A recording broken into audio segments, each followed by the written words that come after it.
देखो, आज का वीडियो है कि ईश्वर और मानव में संबंध आ गया। तो कहने का अर्थ है हमको दोनों चीज देखना है कि मानव क्या है और ईश्वर क्या है। अरे मानव आज नहीं, बहुत पुराने से मानव की उत्पत्ति हुई। पहले संसार बना, पूरा कॉस्मोस बना, इसके बाद फिर ईश्वर ने मानव को बनाया। आ गया। अच्छा, मानव कहाँ कहाँ आज हम मानव कहाँ है? रात को आप तारे देखो तो देखोगे कि एक तरफ ऐसे है जैसे कि दूध गिरा हुआ है और इससे असंख्य तारे दिखाई पड़ेंगे। उस तारों में से मिल्की वे स्टार्स में एक तारों में हम हैं।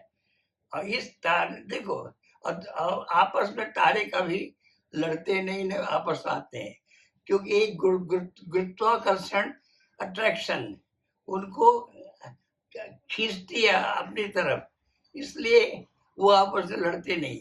अब पूरा कॉस्मोस बहुत ब्यूटीफुल बना हुआ है।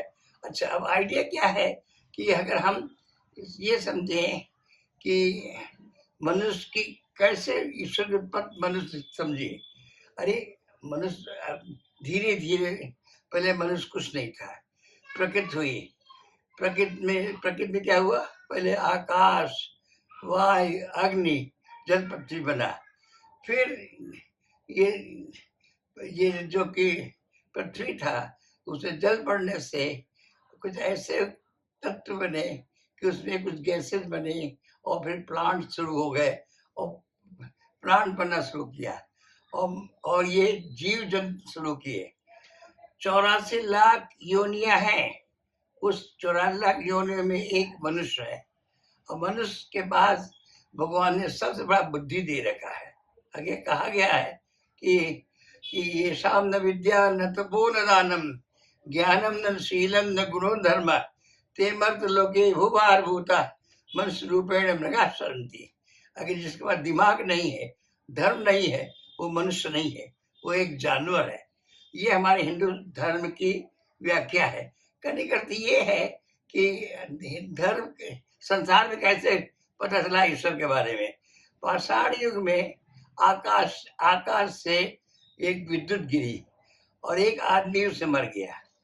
वो गंदा आदमी था, तो उन्होंने समझा कि ईश्वर ने उसको मारा है, क्योंकि ईश्वर धर्म फैलाना चाहता है। ईश्वर चाहता है कि हम आपस में एक धर्म, ये प्रेम से एक दूसरे से मिले रहें। ये ईश्वर का रूप लोग समझा, तब ईश्वर से खोज हुई। आज कलयुग आ गया है। हम आज की हमारी सारी भावनाएं, सारा विचार आज के युग में है। हम इतने विद्वान नहीं है, हम तो खाली समझने की कोशिश करते हैं अपने छोटे दिमाग से, अपने साइंटिफिक ब्रेन से, अपने तर्क से। हम समझने की कोशिश करते हैं कैसे हम ईश्वर और मानव समझें और उनमें क्या रिश्ता हो सकता है। कहने का अर्थ ये है कि देखो, मनुष्य है, मनुष्य पैदा होता है एक परिवार में छोटा बच्चा होकर के, और हम इसी को पिछले वीडियो में बता दिया कि life is a imprisonment, jail खाना है। उस जेल खाना का मालिक कौन है? ईश्वर। ईश्वर हमको इस जगह पैदा कर देता है। इस परिवार में जिस परिवार जो कुछ है, उस परिवार के प्रॉपर्टी, धन, धर्म, वो हिंदू है कि मुस्लिम है कि ईसाई यहूदी है, उसको इस नन्हे से बालक को उसको मिल जाता है विरासत में। और दूसरी बात यह है, जो भगवान है वो बहुत दयालु है। वो देखता है कि जो बच्चा पैदा हुआ है उसको किस तरह से पालन पोषण हो, और यहाँ पूर्वजन आ जाता है, पूर्वजन कर्मों का, कि उस कर्म के अनुसार उसको अच्छा जन्म मिलता है, अच्छा खाना पीना मिलता है, अच्छा स्वास्थ्य मिलता है, सब कुछ है। इसलिए तमाशा ये है ईश्वर कैसे चलाते हैं दुनिया को। आइडिया ये है कि एक ढंग ये है जैसे कि हम मकड़ी को देखें, मकड़ी का जाल। तो होता क्या है, मकड़ी जाल में कीड़े मकोड़े फंस जाते हैं। उन कीड़े मकोड़े फंसे रहेंगे जब तक मकड़ी चाहती है, जब मकड़ी नहीं चाहेंगे तो नष्ट हो जाएंगे। उसी तरह हम को जीवन देने वाला ईश्वर है, हमको देखने वाला ईश्वर है, हमको संभालने वाला ईश्वर है, हमको उठाने वाला ईश्वर है, लेकिन हम ईश्वर को नहीं समझते। ईश्वर को समझना इतना सरल नहीं है। इस छोटे से दिमाग से ईश्वर को कोई जल्दी समझ ही नहीं सकता। अरे देखो, मनुष्य में 3 प्रकार के लोग हैं। एक तो है साधारण मनुष्य, एक जो थोड़ा सा विद्वान है, और एक इंटेलिजेंट है, एक बहुत इंटेलिजेंट है। जैसे आइंस्टाइन ऐसा विद्वान आज तो पैदा नहीं हुआ जिसने ये शो कर दिया कि मास और एनर्जी एक ही चीज है। आगे हालांकि ईश्वर की ये बाइबल में लिखा है कि क्राइस्ट ने कि गॉड इज लाइट और God created man in his own image. कहने का 2 बड़ी चीज ठोक दी है। God is light. कौन सा लाइट है? ये लाइट नहीं जो हम देख रहे हैं, एक स्पिरिचुअल लाइट भी होती है, जिसको कि हमारे हिंदुस्तान में ये समाज से तंत्र से प्रकट करते हैं।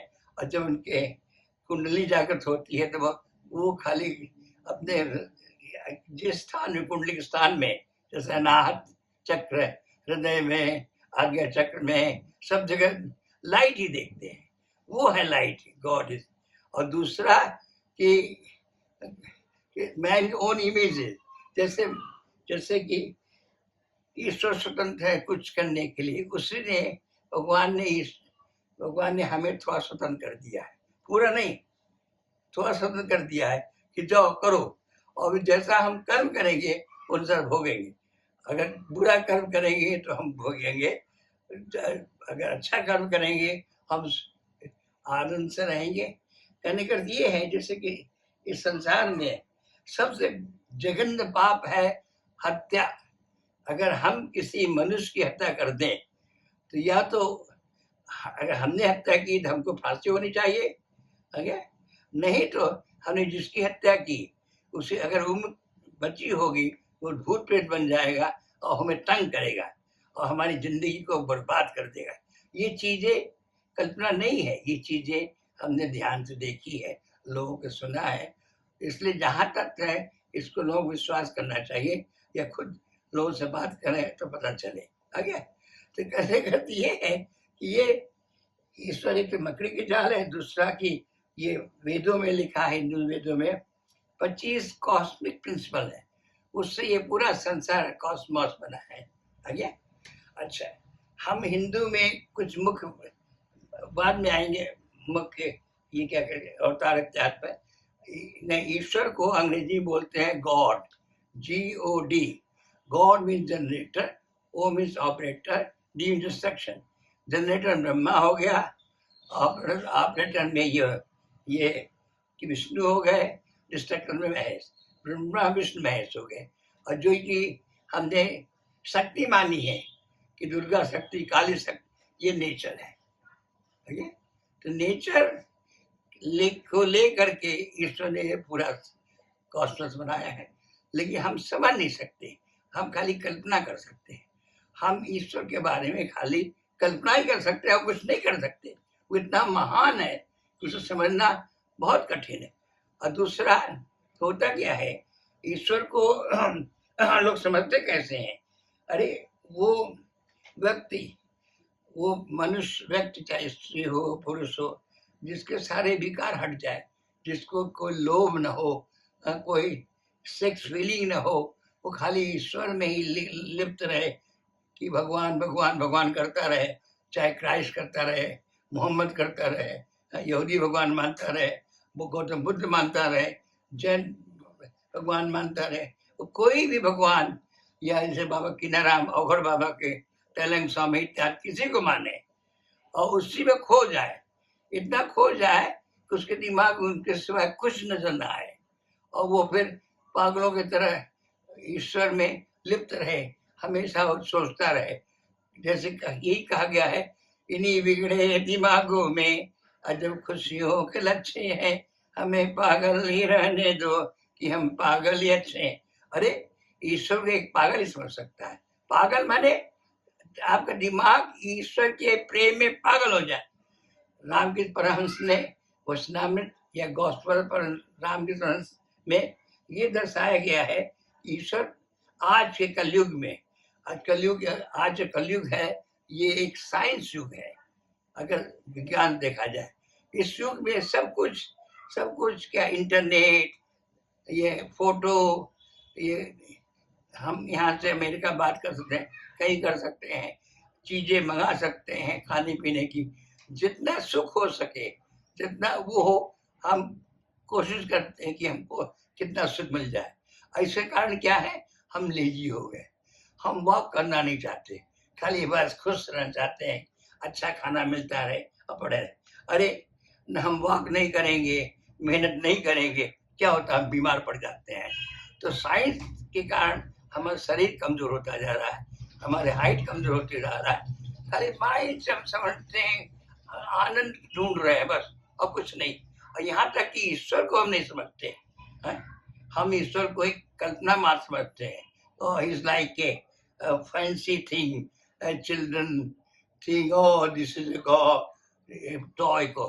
हम ईश्वर को एक आनंद की टॉय समझते हैं, और हम पागलों की तरह मंदिर जाते हैं। मंदिर में क्या है, आराधना करते हैं मूर्ति की, मूर्ति का क्या, हाथ जोड़ते हैं, जल चढ़ा दिया, हाँ, और पंडित जी ने दो चार से टूटे फूटे, उनको संस्कृत भी नहीं आती, टूटे संस्कृत में कुछ बोल दिया, हाँ, जल उनको दे दिया, थोड़ा प्रसाद दे दिया, खुश हो गया, हाँ कि भगवान ने हमको ये दिया, और पंडित जी दक्षिणा दे दिया। ये एक तरह से व्यापार हो गया। आज का मंदिर भी एक व्यापार है। अरे दूसरा मंदिर है, बड़े बड़े मंदिर, जैसे इस्कॉन का, इस्कॉन टेम्पल पूरा संसार भर में है। वो क्या होता है, डांस होता है, समझे।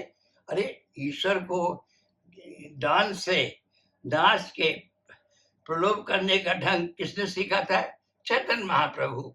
और मेरा भाई एरी में तो प्रेम दिवाले मेरा, दर न जाने को गायल की गद गायल जाने और न जाने को। ये होता है कि ईश्वर मन लगा है और इस प्रेम में पागल बन जाए। ये कहीं कहीं नौटंकी कर रहे हैं आजकल, आजकल मंदिर में नौटंकी करते हैं। इस तरह से मंदिर मस्जिद सब कुछ एक नौटंकी हो गए। अरे जब फर्स्ट वर्ल्ड वार हुआ, इसके बाद जब इतने लोग मरे, ये फ्रांस में, ये रशिया में, इटली में, तो लोगों ने क्या समझा, लोगों ने कहा कि ईश्वर डाइड फर्स्ट वर्ल्ड वार, ईश्वर मर गया है। और सारे ये जो के चर्च है एक म्यूजियम बन गए। लोग चर्च में नहीं जाते, खाली देखने जाते हैं कि हाँ यहाँ पूजा होती है, क्राइस्ट ऐसे हो गए। हाँ, अरे पहले ये था, जो ईसाई धर्म वाले थे, जो क्राइस्ट ने क्रूसिफिकेशन किया, वो खुद अपने क्रूसिफाई करते थे। जो कि ईश्वर के, क्राइस्ट के मुख्य धर्म वाले खुद अपने क्रूसिफाई करते थे। अरे जैसे हम शिव को समझने की कोशिश करते हैं, शिव को करने मंत्र से कुछ नहीं होगा कि ओम नमः शिवाय, ओम नमः शिवाय, कुछ नहीं होगा, ये बकवास है। अरे शिव की आराधना जब है, आप शिव बन जाओ, नंग धड़ंग बन के घूमो, और किसी चीज की चिंता नहीं, जो मिल जाए सो खाओ, गोभी खा लो, कुछ भी खाओ, जो मिल जाए सब कुछ ईश्वर द्वारा बनाया हुआ है। किसी चीज में प्रलोभन न हो, स्त्री को दे करके मन में सेक्स फीलिंग न हो, पैसा देकर पैसा इकट्ठा करने चीज न हो। अरे आज से 50 साल पहले मंदिर में पंडित लोग अच्छे होते थे, वो आपको सही चीज बताते थे। आजकल जितने महात्मा है, वो कहने का महात्मा है, उनको पैसा चाहिए। आजकल महात्मा भी पैसे वाला महात्मा हो गया है, ईश्वर वाला महात्मा नहीं, ईश्वर ज्ञान। और जितनी कहने करते हैं, जितने बुक्स हैं हिंदू में, वेद, 4 वेद, ये पुराण, उपनिषद, ये सब इतने हार्ड संस्कृत में है कि बेकार का है। श्रीमद् भागवत, खाली सबसे अच्छा है श्रीमद् भगवत गीता, जो कि कृष्ण ने खुद मनुष्य रूप में अवतार ले करके अपने प्रिय शिष्य अर्जुन को समझाया और उनको सारा ज्ञान दिया। अगर कोई वास्तव में अगर समझना चाहता है हिंदू धर्म के बारे में, उसको दो बुक चाहिए। एक तो श्री कृष्ण की ये जो कि भगवत गीता, अरे भगवत गीता पढ़ो, पहला श्लोक है, श्लोक 1, अध्याय 1, धर्मक्षेत्रे कुरुक्षेत्रे संवेता आयुष्व मामका पांडवा शैव किम अकुर्वत संजय। संजय से धृतराष्ट्र पूछा कि क्या किया है लोगों ने इकट्ठा होकर के। अंत में है यत्र योगेश्वर कृष्ण यत्र पार्थधनुधर तत्सी विजयभूति इतमाम मति। कहने करते हैं यह योगेश्वर कृष्ण है और पार्थधनुधर है, वहां विजय होगी, यह ऐसा मेरा मत है। मैंने गीता लड़ाई के पहले लिखी गई है। ये गीता लड़ाई थी, इसलिए ज्ञान दिया गया अर्जुन को कि अर्जुन ज्ञान से ले और ये समझे कि धर्म क्या है, ईश्वर क्या है, उसको आगे बढ़ना है।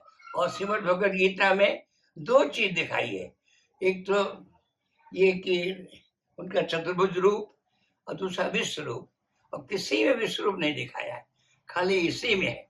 अरे विश्व रूप वही तो है विश्व रूप जो कि बाइबल में लिखा है, God created man in own image. मैं सबके हृदय में ईश्वर एक अंश है। वो क्या है? अरे हम तो कहते समझ नहीं आता, हमारे ख्याल से मन ही है, मन ही हमारे हृदय में ईश्वर का रूप है या रिमोट है। वो मन द्वारा हमको नचाता रहता है। आगे कहा गया है मन है मनुष्यानम मोक्ष बंधत कारणात्। आगे मन चंगा तो कटौती गंगा गंगा। आगे तो मन ही सब कुछ है। आगे मन चाहे जीत है, मन चाहे हार। तो कहने का अर्थ है अगर हम मन द्वारा अपने को वश में करें और फिर समझे कि ईश्वर है, वो हमारे मन रूप बैठा है। अरे इसको एक रामायण का दोहा ले लो, कहा गया है मंगल भवन अमंगल हारी जब दशरथ अजर विहारी। कहने का अर्थ है ये जो हमारा शरीर है ये अमंगलधारी है। दो नाक के छेद है, मुंह है, कान के छेद है, ये हृदय के यहाँ पर गले में छेद है, खाने का छेद है, और टट्टी पेशाब का छेद है।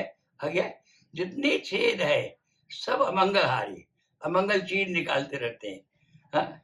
और उसमें क्या है, अगर अपने हृदय में हम ईश्वर बैठा ले तब वो क्या है, वो अमंगल से मंगल हो जाता है। आगे इसलिए हमको अपने हृदय में ईश्वर बैठाना है, हमको मूर्ति नहीं बनानी है।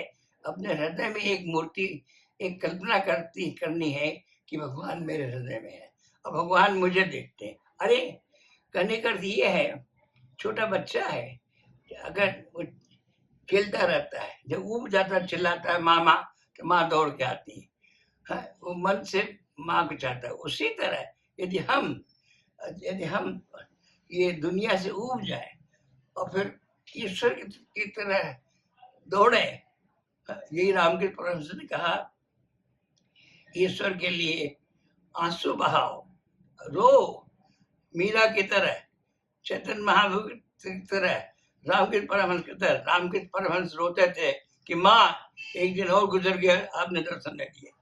जब इतना रोगे तो ईश्वर आपके माँ या बाप बन करके आपके आकर सांत्वना देगा। तो ईश्वर को इतनी जल्दी समझना बहुत मुश्किल है। समझने के लिए हमको पूरी ध्यान लगाना पड़ता है। आगे अब देखो कहने का अर्थ है कि कहने का अर्थ ये है कि हम ईश्वर को पहली बात हम सब चाहते नहीं। आजकल लोग क्या चाहते हैं, पैसे, आराम, सुख। इसलिए ईश्वर को समझना बड़ा कठिन है।